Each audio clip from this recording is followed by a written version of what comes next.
नारायण नारायण नारायण। हमारे चैनल साधक संजीवनी में आपका हार्दिक स्वागत है। आज हम गीता के प्रथम अध्याय के 9वें और 10वें श्लोक की व्याख्या करने जा रहे हैं। अन एच बहव शूरा मदर्थे त्यक्त जीविता नाना शस्त्र प्रेरणा सर्वे युद्ध विशारदा। इनके अतिरिक्त बहुत से शूरवीर हैं जिन्होंने मेरे लिए अपने जीने की इच्छा भी त्याग कर दिया है और जो अनेक प्रकार के अस्त्र शस्त्रों को चलाने वाले हैं तथा जो सब के सब युद्ध कला में अत्यंत चतुर है। व्याख्या अनेच भय शूरा मदर थे त्यक्त जीविता। मैंने अभी तक अपनी सेना के जितने शूरवीरों के नाम लिए हैं उनके अतिरिक्त भी हमारी सेना में भाई लिक, शल्य, भगदत्त, जयद्रथ आदि बहुत से शूरवीर महारथी हैं जो मेरी भलाई के लिए, मेरी ओर से लड़ने के लिए अपने जीने की इच्छा का त्याग करके यहाँ आए हैं। वे मेरी विजय के लिए मर भले ही जाएं पर युद्ध में हटेंगे नहीं। उनकी मैं आपके सामने क्या कृतज्ञता प्रकट करूं। नाना शस्त्र प्रेरणा सर्वे युद्ध विशारदा। ये सभी लोग हाथ में रखकर प्रहार करने वाले तलवार, गदा, त्रिशूल आदि नाना प्रकार के शास्त्रों की कला में निपुण हैं और हाथ से फेंक कर प्रहार करने वाले बाण, तोमर, शक्ति आदि अस्त्रों की कला में भी निपुण हैं। युद्ध कैसे करना चाहिए, किस तरह से, किस पैंतरे से और किस युद्ध से युद्ध करना चाहिए, सेना को किस तरह खड़ी करनी चाहिए आदि युद्ध की कलाओं में भी ये बड़े निपुण कुशल हैं। अब हम 10वें श्लोक की व्याख्या कर रहे हैं। दुर्योधन की बातें सुनकर जब द्रोणाचार्य कुछ भी नहीं बोले तब अपनी चालाकी न चल सकने से दुर्योधन के मन में क्या विचार आता है, इसको संजय आगे के श्लोक में कहते हैं। संजय व्यास प्रदत्त दिव्य दृष्टि से सैनिकों के मन में आई बात को भी जान लेने में समर्थ थे। प्रकाशम वा दिवा वा यदि वा निश मनसा चिंतित भी सर्वे वेद सेंति संजय।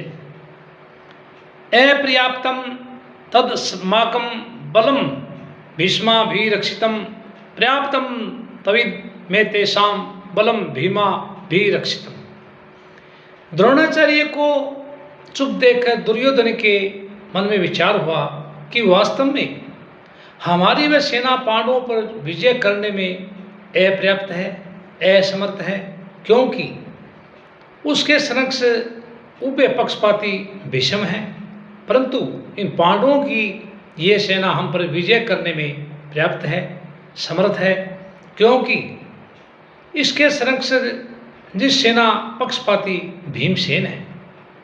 व्याख्या अपर्याप्तम तद माकम बलम भीष्मा भी रक्षितम। अधर्म, अन्याय के कारण दुर्योधन के मन में भय होने से वह अपनी सेना के विषय में सोचता है कि हमारी सेना बड़ी होने पर भी, अर्थात पांडवों की अपेक्षा 4 अक्षौहिणी अधिक होने पर भी पांडवों पर विजय प्राप्त करने में तो असमर्थ है ही, कारण कि हमारे सेना में मतभेद है, उसमें इतनी एकता यानी संगठन, निर्भयता, निसंकोचता नहीं है जितनी कि पांडवों की सेना में है। हमारी सेना के मुख्य संरक्षक पितामह भीष्म उभय पक्षपाती हैं, अर्थात उनके भीतर कौरव और पांडव दोनों सेनाओं का पक्ष है।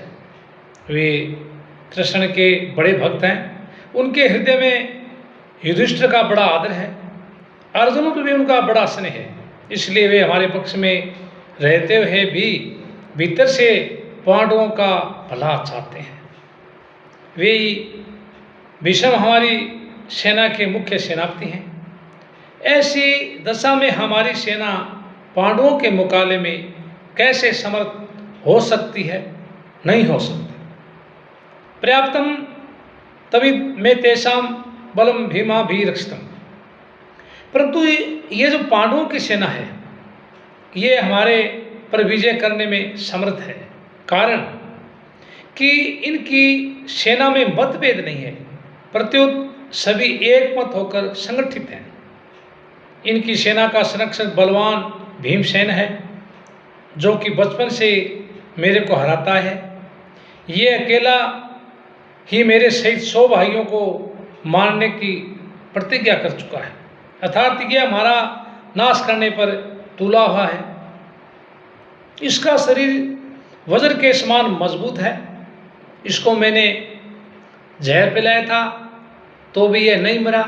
ऐसा यह भीमसेन पांडवों की सेना का संरक्षक है, इसलिए ये सेना वास्तव में समर्थ है, पूर्ण है। यहाँ एक शंका हो सकती है कि दुर्योधन अपनी सेना के संरक्षक के लिए भीष्म जी का नाम लिया, जो कि सेनापति के पद पर नियुक्त हैं, परंतु पांडव सेना के संरक्षक के लिए भीमसेन का नाम लिया है, जो कि सेनापति नहीं है। इसका समाधान यह है कि दुर्योधन इस समय सेनापतियों की बात नहीं सोच रहा है, किंतु दोनों सेनाओं की शक्ति के विषय में सोच रहा है। किंतु दोनों सेनाओं की शक्ति अधिक है। दुर्योधन पर आरंभ से ही भीमसेन की शक्ति का, बलवत्ता का अधिक प्रभाव पड़ा हुआ है, अतः वह पांडव सेना के संरक्षण के लिए भीमसेन का ही नाम लेता है। शेष बात है कि अर्जुन कौरव सेनाओं को देखकर किसी के पास न जाकर हाथ में धनुष उठाते हैं, जिसका गीता के पहले अध्याय का 20वां श्लोक है। पर दुर्योधन पांडव सेना को देखकर द्रोणाचार्य के पास जाता है और उनसे पांडवों की व्यूहरचना युक्त सेना को देखने के लिए कहता है। इससे सिद्ध होता है कि दुर्योधन के हृदय में भय बैठा हुआ है।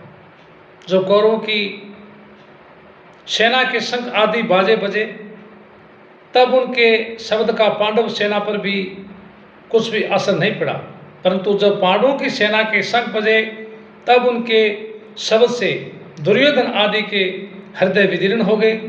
इससे सिद्ध होता है कि अधर्म अन्याय का पक्ष लेने के कारण दुर्योधन आदि के हृदय कमजोर हो गए थे और उनमें भय बैठा हुआ था। भीतर में भय होने पर भी वह चालाकी से द्रोणाचार्य को प्रसन्न करना चाहता है, उनको पांडवों के विरुद्ध उकसाना चाहता है, कारण कि दुर्योधन के हृदय में अधर्म है, अन्याय है, पाप है। अन्यायी पापी व्यक्ति कभी निर्भय और सुख शांति से नहीं रह सकता, ये नियम है। परंतु अर्जुन के भीतर धर्म है, न्याय है, इसलिए अर्जुन के भीतर अपना स्वर सिद्ध करने के लिए चालाकी नहीं है, भय नहीं है, किंतु उत्साह है, वीरता है। तभी तो वे वीरता में आकर सेना निरीक्षण करने के लिए भगवान को आज्ञा देते हैं कि हे अच्युत, दोनों सेनाओं के मध्य में मेरे रथ को खड़ा कर दीजिए। इसका तात्पर्य है कि जिसके भीतर नाशवान धन संपत्ति आदि का आश्रय है, आदर है, और जिसके भीतर अधर्म है, अन्याय है, दुर्प्रभाव है, उसके भीतर वास्तविक बल नहीं होता। वह भीतर से खोखला होता है और वह कभी निर्भय नहीं होता। परंतु जिसके भीतर अपने धर्म का पालन है और भगवान का आश्रय है, वह कभी भयभीत नहीं होता। उसका बल सच्चा होता है, वह सदा निश्चिंत और निर्भय रहता है। अतः अपना कल्याण चाहने वाले साधकों को अधर्म, अन्याय आदि का सर्वथा त्याग करके और एकमात्र भगवान का आश्रय लेकर भगवत प्रीतिरत अपने धर्म का अनुष्ठान करना चाहिए। भौतिक संपत्ति को महत्व देकर और शौकजन्य सुख के प्रलोभन में फंसकर कभी अधर्म का आश्रय नहीं लेना चाहिए, क्योंकि इन दोनों से मनुष्य का कभी हित नहीं होता, प्रत्युत अहित ही होता है। पृष्ठ भाव में अर्जुन ने अस्त्र शस्त्रों से सुसज्जित नारायणी सेना को छोड़कर निशस्त्र भगवान श्री कृष्ण को स्वीकार किया था और दुर्योधन ने भगवान को छोड़कर उनकी नारायणी सेना को स्वीकार किया था। तात्पर्य है कि अर्जुन की दृष्टि भगवान पर थी और दुर्योधन की दृष्टि वेद पर थी। जिसकी दृष्टि भगवान पर होती है उसका हृदय बलवान होता है, क्योंकि भगवान बल सच्चा है। परंतु जिसकी दृष्टि सांसारिक वेद पर होती है उसका हृदय कमजोर होता है, क्योंकि संसार का बल कच्चा है। श्री कृष्ण के ऐसा कहने पर कुंती पुत्र धनंजय ने संग्राम भूमि में अस्त्र शस्त्रों से सुसज्जित एक अक्षौहिणी नारायणी सेना को छोड़कर युद्ध न करने वाले निशस्त्र उन भगवान श्री कृष्ण को ही अपना साहिब चुना है। नारायण नारायण नारायण।